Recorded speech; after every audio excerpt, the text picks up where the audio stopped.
오늘 주보에 그림을 하나 넣어드렸는데요. 온라인으로 예배드리시는 분들은 아마 화면에 나갈 건데요. 빈센트 반 고흐가 그린 씨 뿌리는 사람입니다. 1888년 6월에 그러니까 120년도 전이죠. 그때 이맘때쯤 그린 그림인데요. 반 고흐가 프랑스 아를 지방에 머물면서 그렸습니다. 이렇게 노란 빛으로 밝게 빛나는 태양 아래서 씨앗을 뿌리는 농부의 모습을 그리면서요, 반 고흐는 오늘 우리가 읽은 성경 본문인 하나님의 말씀을 뿌리는 고귀한 사명을 이 그림을 통해 표현하려고 했다고 합니다. 그 자신이 전도사 생활을 했었고 또 병들고 힘든 인생 가운데 하나님을 믿었던 반 고흐는 이 그림처럼 힘차게 씨를 뿌리면서 살아가는 활기찬 삶을 바랬을 것입니다. 요즘 조금 힘이 빠지는 사회 분위기인데요, 이 그림의 농부처럼 하나님께서 우리 성도님들에게 힘찬 능력을 주시기를 바랍니다. 농부가 밭에 나가서 씨를 뿌릴 때 어떤 심정일까요? 당연히 어떤 농부든지 풍성한 결실을 거두리라는 기대를 안고서 씨앗을 힘차게 뿌리겠죠. 예수님도 그와 같은 심정을 오늘 우리에게 전하십니다. 예수님이 뿌리는 씨앗은 상추씨나 호박씨 같은 게 아니라 구원과 복음이라는 씨앗인데, 그런 것들을 우리들에게 뿌리셔요. 그리고 그 씨앗을 받아들이는 우리 사람의 마음을 밭으로 비유하시면서 오늘 이야기를 전하십니다. 씨가 뿌려지는 땅에는 4가지 종류가 있습니다. 일부러 다양한 실험을 해보려고 여기저기 뿌려본 것은 아니고요, 씨앗 자체에 생명이 담겨 있으니 멀리 퍼지고 또 많이 퍼지라고 씨앗을 힘차게 뿌립니다. 이건 우리나라 농부들이 농사 짓는 방식은 아니고요, 이 지역의 농부들, 예수님 당시에도 그랬고 지금의 농부들도, 기계를 사용하지 않는 사람들은 이렇게 씨를 힘차게 뿌리면서 농사를 시작한다고 해요. 그래서 그 중에 어떤 씨앗은 길바닥에 떨어지고, 어떤 씨앗은 돌밭에 떨어지고, 어떤 씨앗은 가시덤불 가운데 떨어지고요, 어떤 씨앗은 좋은 땅에 떨어집니다. 농부의 의도는 물론 씨앗 전부가 다 좋은 땅에 떨어지기를 바라지만 실제 현실은 꼭 그렇지는 않다는 뜻이겠죠. 하나님 말씀도 그렇습니다. 복음과 구원이 이 세상에 뿌려집니다. 듣는 사람들이 다 받아들여서 영생의 천국과 구원의 기쁨을 누리기를 바라는 심정으로 뿌리십니다. 하지만 현실은 그렇지 않죠. 오히려 실제 씨앗이 뿌려지는 밭과 아주 다르게요, 복음이라는 씨앗은 좋은 땅에 떨어지기가 더 어렵습니다. 복음을 받아들여서 풍성한 결실을 맺는 사람보다 그렇지 않은 사람들이 더 많으니까요. 어쨌든 4종류의 마음밭이 있다고 예수님이 알려주시는데요, 이 4종류에 관해 말씀드리기 전에 먼저 한번 여러분 자신이 스스로 생각해 보시겠습니까? 여러분 자신은 이 4가지 중에 어떤 밭에 속하시는가요? 길가와 돌밭과 가시덤불과 좋은 땅 중에서 말이죠. 그런데 일단 무엇보다 저와 여러분은 적어도 길가에 떨어진 씨앗은 아닐 것 같아요. 우리 19절의 말씀, 19절을 함께 읽어보겠습니다. 아무나 천국 말씀을 듣고 깨닫지 못할 때는 악한 자가 와서 그 마음에 뿌려진 것을 빼앗나니 이는 곧 길가에 뿌려진 자요. 여기에서 길가는요, 밭과 밭 사이의 경계를 이루는 밭두렁 같은 것을 가리킵니다. 근데 이게 밭두렁이든 아무튼 다른 길이든요, 씨앗이 자라기 위한 땅은 아니고요, 사람들이 발로 밟으면서 이동하는 용도의 땅이죠. 밭은 부드러울수록 좋겠지만 길은 단단할수록 좋겠습니다. 그리고 날마다 사람들이 그 위로 걸어 다니니까 단단해질 것이고요, 또 메마를 것입니다. 근데 이런 땅에 씨앗이 떨어지면 그 씨앗은 어떻게 될까요? 아마도 그냥 길바닥을 뒹굴다가 새에게 쪼아 먹히든지 부지런한 개미가 가져가든지 해서 없어져 버리겠죠. 이런 길하고 씨앗은요, 마치 물과 기름처럼 서로 어울리지 못하고 상관없이 지내다가 씨앗이 없어지고 마는 것입니다. 길은 길이고 씨앗은 씨앗인 모양새, 이게 길가에 뿌려진 씨앗입니다. 우리 주변에 이런 사람들이 있지 않습니까? 남들과 어울리기를 좋아하고 술도 세고 잘 마시고 재미있게 사는 분들이요. 일도 열심히 해서 아침부터 밤까지 바쁘게 지냅니다. 마치 수많은 화물차와 승용차들이 고속도로를 부지런히 다니면서 여러 물건과 다양한 사람들을 목적지까지 실어 나르듯이 자기가 만든 단단한 길을 열심히 살아가는 현대인들이죠. 근데 이렇게 사는 분들에게 복음이 들어갈 틈이 없습니다. 그분들은 결코 자기의 길이 물러지거나 통행이 뜸해지는 것을 원하지 않습니다. 그런 분들에게 교회에 가보자, 구원을 찾자고 하는 말은 귀찮은 소음에 불과하죠. 자기가 세워가는 그 부지런하고 단단해진 길에 방해하는 게 전도자들이고요. 그렇게 열심히 살아서 내가 휴일에는 조금 편하게 쉬고 싶은데 교회 가자고 하니 귓가에 앵앵거리는 모기 소리 같은 그런 귀찮음입니다.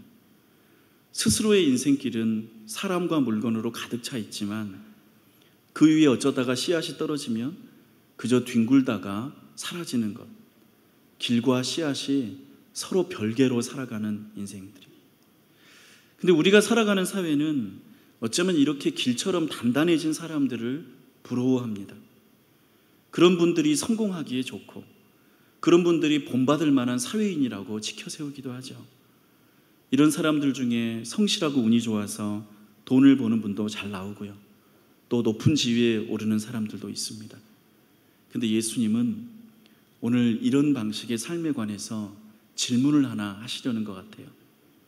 단단한 길과 같은 인생들, 그분들에게는 오가는 사람들도 많고 쌓이는 물건도 많지만 그 길에 과연 생명이 있는가 하고 물으시는 겁니다. 단단한 길 위에는 씨앗이 뿌리를 내릴 수가 없듯이 늘 분주하고 바빠서 할 일도 많고 만날 사람도 많은 게 틀림없지만 그렇게 살아갈 때 그분의 인생에 씨앗 같은 생명이 피어날 수 있겠는가를 물으시는 거죠. 자기 자신은 잘 살아가고 있다고 자부하겠습니다마는 예수님은 그런 이들을 향해서 이렇게 말합니다. 악한 자가 와서 그 마음에 뿌려진 것을 빼앗나니. 주님이 보시기에 그분들의 삶은 어쩌면 중요한 것들을 빼앗긴 사람들이 아닐까 하시는 거죠. 제가 어렸을 때 이소룡이라는 중국인이 엄청난 무술의 열풍을 몰고 왔습니다. 여러분, 노란색 추리닝에 검정색 띠가 세로로 쳐진 그 추리닝의 유행이었던 시절에 중국 무술은 대단한 위세를 떨쳤죠. 많은 중국 영화들이 그때 우리에게 보여졌는데 그 중에 제가 지금도 기억하는 장면 중에 하나가 아주 최고로 연단한 무술가가요, 창이나 칼로도 그 몸을 뚫을 수 없을 정도로 단단하게 자기 몸을 단련한 그런 장면이에요. 철사장이라고 해서 이 뜨거운 모래를 담은 그 철 그릇에 손을 계속 막 집어넣는 훈련을 하는 거예요. 보통 사람 같으면 화상을 입을 텐데 그렇게 계속 단련을 해서 어느새 그 손이 쇠기둥도 한 방에 두 동강 낼 정도로 강해진다는 외가권의 대가들이죠. 그 당시에는 그분들의 모습을 보면서 대단하다는 부러움이 들었는데 시간이 흐른 지금에는 이런 생각을 합니다. 그 엄청난 무술가들은 피나는 노력으로 얻은 그 단단한 몸을 어떻게 사용했을까 하고요. 그 단단함으로 누군가를 사랑하고 보호하면서 함께 어울려서 생명을 키워내면서 살았을까 하고요. 물론 저는 모릅니다. 그리고 그분들의 수련을 폄하할 의도도 없습니다. 다만 예수님의 말씀을 생각해 보는 거죠. 악한 자가 와서 그 마음에 뿌려진 것을 빼앗나니. 그분들은 단단한 길 같은 인생을 살아가셨겠지만 그분들 중에 어떤 이들은 그 마음에 뿌려진 생명의 씨앗을 빼앗겨버린 그런 사람들도 있을 거라고요. 자동차를 운전해서 여행을 하다 보면 새 길이 나서 이제는 더 이상 아무도 지나지 않은 옛날 버려진 도로를 종종 만납니다. 그 버려진 길도 한때는 차들이 쌩쌩 달리는 단단한 길이었겠지만 이제는 새 길이 옆에 나서 버려졌고 그 갈라진 바닥 틈 사이로 자풀이 무성하게 자라납니다. 길처럼 단단한 인생들에게 씨앗의 생명이 허락되는 유일한 때가 그렇게 버려지는 때여야만 한다면 그처럼 안타까운 인생도 없겠죠. 예수님이 말씀하시는 두 번째 땅은 돌밭입니다. 우리 20절과 21절을 함께 읽습니다. 돌밭에 뿌려졌다는 것은 말씀을 듣고 즉시 기쁨으로 받되 그 속에 뿌리가 없어 잠시 견디다가 말씀으로 말미암아 환난이나 박해가 일어날 때에는 곧 넘어지는 자요. 돌밭이란 조금 애매한 말인데요, 돌멩이가 많은 밭이라는 뜻도 되고 또 땅속이 안반이어서 그 위로 흙이 얇게 덮인 땅이라는 뜻도 됩니다. 어떤 뜻이든 그런 땅에 떨어진 씨앗은 일단 싹이 나겠지만 양분이 부족해서 곧 시들어버리고 맙니다. 예수님은 여기서 복음을 일단 받아들이지만 금세 포기하는 사람들에 대해서 말씀하십니다. 이분들이 포기하는 이유는 환난이나 박해 때문입니다. 그러니까 복 받으려고 교회 다니는데 복 대신 고생이 생기니까 그만두는 거죠. 21절에서 예수님이 흥미로운 표현을 쓰시는데요, 잠시 견디다가 그것입니다. 이런 분들은 신앙생활을 견디십니다. 언제까지, 왜 견디시냐 하면 복 받을 때까지 견디시는 거죠. 그런데 복이 안 생기면 그러면 그만두셔요. 우리가 사용하는 말 중에 지성이면 감천이라는 말이 있지 않습니까? 정성을 들이면 하늘도 감동해서 소원이 성취된다는 뜻이죠. 그 정성이 여기 예수님 말씀에서 잠시 견디다입니다. 100일 기도를 드리는 정성, 날마다 흰옷을 갈아입는 정성, 복채를 정성껏 크게 드리는 그런 정성. 그런데 그런 정성에도 불구하고 복이 아니라 환난이나 박해가 일어나면 곧 넘어집니다. 하나님이 내 정성에 감동하셔서 복을 주셔야 되는데 복이 아닌 고생이 생겨나니까, 내가 교회를 다녔는데 좋은 일은 안 생기고 교회 다녀서 어려운 일이 생기니까 곧 넘어집니다. 예수님은 여기서 넘어지는데요, 곧 넘어진다고 하십니다. 이 곧이라는 게 무슨 의미겠습니까? 하나님을 기다리지 않는 사람들이요, 하나님을 신뢰하지 않는 사람들이요, 나는 하나님을 믿으러 온 게 아니라 지금 내게 필요한 복을 받으러 온 사람들을 가리키는 거죠. 앞에서 말한 길가에 떨어진 씨앗은 복음을 받아들이지 않고 자기 자신의 강함을 따라 살아가는 인생을 가리킵니다. 그에 비해서 돌밭에 떨어진 씨앗은 자기 자신은 강하지 않기 때문에 종교나 신앙심을 의지하는 연약한 인생을 가리킵니다. 예수님은 이분들의 삶을 비난하려는 게 아닙니다. 오히려 그렇게 살아가는 분들을 향해서 안타까움이 있겠죠.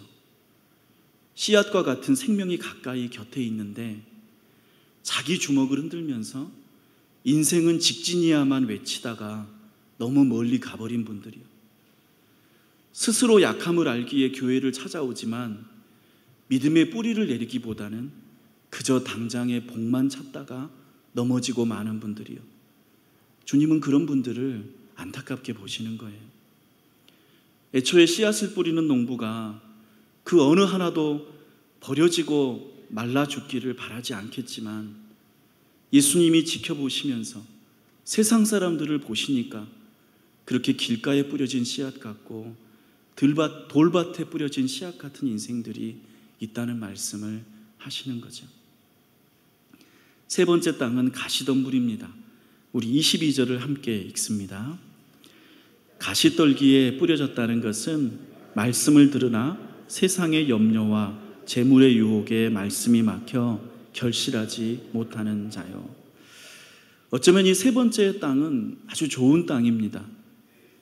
그런데 너무 좋아서 문제인 땅이죠.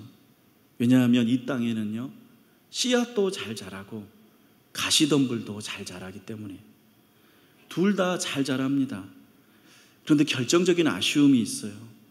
자라기는 잘 자라는데 그 양분이 가시나무에도 가고 씨앗에도 가기 때문에 둘 다 열매를 맺지 못하는 거예요. 그저 무성하기만 한 거죠. 두 집 살림이랄까요? 예전에는 돈 좀 있으신 양반들이 두 집 살림을 하셨다고 들었어요. 철을 둘 두고서 여기서도 자식을 낳고 저기서도 자식을 낳고 사셨죠. 근데 그렇게 사시면서 자식을 많이 낳았으니까 본인은 잘 산다고 생각했을지 모릅니다. 그런데 그렇게 태어난 자식들 중에 자기 아버지를 진짜 사랑하고 존경하는 자식이 있을까요? 그렇게 나누어서 사는 아내들 중에 자기 남편을 진짜 사랑하는 아내가 있을까요? 혹시 질투라는 마음을 사랑인 줄 알고 타오를 수도 있겠지만 두 집 살림이라는 거 결국 속이 빈 열매 같은 거겠죠. 이런 두 집 살림이 우리에게도 있습니다. 우리가 그리스도를 구원자로 믿고 살아갈 때 가장 큰 신앙의 유익을 꼽으라면 평안과 기쁨이겠죠. 주님 믿을 때 문자 그대로 세상이 줄 수 없는 평안이 우리에게 선물처럼 주어진다고 우리가 말하곤 합니다. 고난 중에도 솟아나는 기쁨이 우리에게 위로와 희망이라고 고백하기도 합니다. 유혹이 생길 때 하나님을 향하고 또 그 하나님의 주권을 인정하는 찬송도 부르죠. 근데 교회 와서 예배 드릴 때는 그렇게 사는 것 같으시다가 집에 돌아가시면, 회사에 가시면 또 다른 세계가 펼쳐지는 분들이 있습니다. 사회를 잘 살려면 다른 가치관이 필요하다고 믿는 분들이요. 그분들은 두 집 살림을 하시는 거겠죠. 아마 너무 좋은 땅이신 것 같아요. 너무 많은 것들을 품으시는 것이겠죠. 우리 현대인들은 어쩌면 이 세 번째 땅에 해당하는 분들이 많을 것 같아요. 하고 싶은 일이 많고 갖고 싶은 물건이 항상 있습니다. 죽기 전에 꼭 가봐야 되고 꼭 먹어야 되고 꼭 경험해야 하는 일들이 100가지도 넘습니다. 근데 그래서 무엇도 많이 생겨납니까? 세상 염려도 많이 생겨나고 재물의 유혹도 많이 생겨나죠. 우리의 믿음을 흔드는 무질서한 힘, 그것이 염려와 유혹입니다. 마음이 잘 전동되지가 않고 무성하게 얽히는 것, 밤새 수많은 생각들로 잠을 이룰 수 없는 사람들, 그들이 가시떨기와 같은 땅입니다. 예수님은 지금까지 세 종류의 땅을 마음에 비유하셨습니다. 첫째, 길가는 단단한 마음이죠. 자기 힘으로 살 수 있어서 복음은 잔소리라고 무시하는 분들이요. 둘째는 돌박 같은 마음, 연약한 마음입니다. 종교를 의지하지만 단지 구하는 것은 복일 뿐이어서 복 대신 고난이 오면 곧 넘어지는 사람이에요. 세 번째, 가시떨기는 무성한 마음입니다. 무엇인지 잘 자라서 신앙생활도 열심히 하고 세상 욕심도 놓칠 수 없는 거예요. 그래서 예수님을 믿는데 염려와 유혹이 끊이지 않는 사람들이에요. 이런 마음들은 모두 복음에서 비껴갑니다. 악한 자에게 빼앗기고요, 말라버리고요, 열매를 맺지 못합니다. 그리고 이제 예수님은 우리에게 네 번째 땅을 소개합니다. 사실 예수님의 눈길은 이곳을 향해 있는데요, 우리 모두가 이런 땅이기를 원하셔서 이 네 번째 땅에 관한 말씀을 하십니다. 우리 23절을 함께 읽습니다. 좋은 땅에 뿌려졌다는 것은 말씀을 듣고 깨닫는 자니 결실하여 어떤 것은 100배, 어떤 것은 60배, 어떤 것은 되느니라 하시더라. 이 땅이 좋은 땅인 이유는 여기 뿌려진 씨앗이 결실이 풍성하기 때문입니다. 이 씨앗은 빼앗기지도 않았고 말라버리지도 않았고 잎사귀만 무성하게 자란 것도 아닙니다. 땅속 깊숙이 뿌리를 내려서 싹을 내고 줄기를 키워서 다른 것들의 양분을 나누어 주지 않고 마침내 풍성한 열매를 맺습니다. 맞습니다. 열매를 맺는다는 것, 그게 원래 씨앗이 가진 목적이었죠. 씨앗이 열매가 되고 그 열매가 다시 씨앗이 되는 게 생명입니다. 요즘 복숭아가 제철인데요. 여러분, 향긋한 복숭아를 드시면 그 안에 씨앗이 있습니다. 씨앗은 열매를 통해서 다시 씨앗을 만들고 그런 방식으로 생명을 전하는 거죠. 우리 존귀한 성도님들의 신앙이 이와 같은 열매를 맺기를 축복합니다. 여러분에게 심겨진 복음의 씨앗이 뿌리를 내리고 자라서 열매를 맺고 또 다른 생명과 축복의 통로로 사시기를 바랍니다. 여러분이 곁에 있어서 다른 사람들이 웃을 수 있고, 여러분 때문에 사람들이 행복해지고, 여러분을 볼 때 살고 싶은 마음이 드는 것, 그것이 열매 맺는 인생이겠죠. 그런데 이렇게 빼앗겨버린 씨앗, 말라버린 씨앗, 자라기만 하는 씨앗하고 열매 맺는 씨앗은 서로 어떻길래 다른 결과를 내었을까요? 예수님은 사실 여기에서 단 하나의 차이를 알려주고 싶어 하십니다. 여러분, 19절을 다시 보시겠어요? 19절 중간에 말씀을 듣고 라고 합니다. 20절을 보시겠어요? 여기에도 말씀을 듣고 라고 합니다. 22절을 보세요. 여기에서도 말씀을 들으나 라고 합니다. 이 세 가지가 전부 빼앗긴 씨앗, 말라버린 씨앗, 자라기만 하는 씨앗을 가리킵니다. 그런데 마지막 좋은 땅, 열매 맺는 좋은 땅은 어떻습니까? 23절을 보세요. 말씀을 듣고 깨닫는 자니. 이 네 종류의 땅에는 어떤 차이가 있습니까? 말씀을 듣기만 하는 사람들과 말씀을 듣고 깨닫는 사람들이라는 차이가 있습니다. 깨닫는다는 것, 그리스어로 슈니에미라고 합니다. 이 슈니에미는 이해한다는 말이 아니고요, 따로 떨어진 조각들이 하나로 합쳐서 전체를 이루게 되는 것을 깨닫는다라고 말합니다. 이것을 다른 방식으로 설명하는 예수님의 비유가 있습니다. 집을 지을 때 반석 위에 짓는 경우하고 모래 위에 짓는 경우죠. 비가 많이 와서 홍수가 날 때 모래 위에 지은 집은 그 물결에 쓸려가지만 집이 무너지는 게 아니라요, 그 집의 터인 모래가 무너져서 집이 무너지죠. 반석 위에 지은 집은 집이 안 무너지는 게 아니라 그 거센 물길에도 반석이 휩쓸려가지 않기 때문에 집이 남아있게 된다는 말이죠. 근데 이렇게 무너지는 집과 남은 집을 비유하시면서 예수님이 마태복음서 7장 24절에서 이렇게 얘기하셨어요. 누구든지 나의 말을 듣고 행하는 자는 그 집을 반석 위에 지은 지혜로운 사람 같으리니. 듣고 행한다는 이 말, 또 실천을 강조한다고 생각하면 여러분은 중요한 것을 놓치는 겁니다. 여기서 행함이라는 것은 살아남는 비밀을 가리키는 것입니다. 어느 집이 무너지지 않느냐, 어느 집이 세상에 어려운 일이 있었을 때, 어느 집이 우리가 겪는 그런 물난리 같은 일들이 생겼을 때 무너지지 않겠느냐, 그것은 말씀을 듣고 행하는 집이라. 그리고 행하는 것이 살아남고 번성하는 길이라고 말하는 거예요. 홍수에 무너지지 않는 집은 그래서 빼앗기지 않은 씨앗이고 말라버리지 않은 씨앗이고 가지만 무성한 게 아니라 풍성한 열매를 맺는 씨앗이라는 거죠. 근데 그게 어떻게 일어납니까? 말씀을 듣고 행하는 것, 말씀을 듣고 깨닫는 거요. 말씀이 남의 이야기가 아니라 내 생활과 결합해서 하나가 되는 것을 말합니다. 여러분, 이거를 제가 제일 간단하게 이렇게 말해볼까요? 우리가 쓰는 말 중에 배부르다는 말이 있어요. 근데 배부르다는 말의 의미를 우리가 어떻게 깨닫습니까?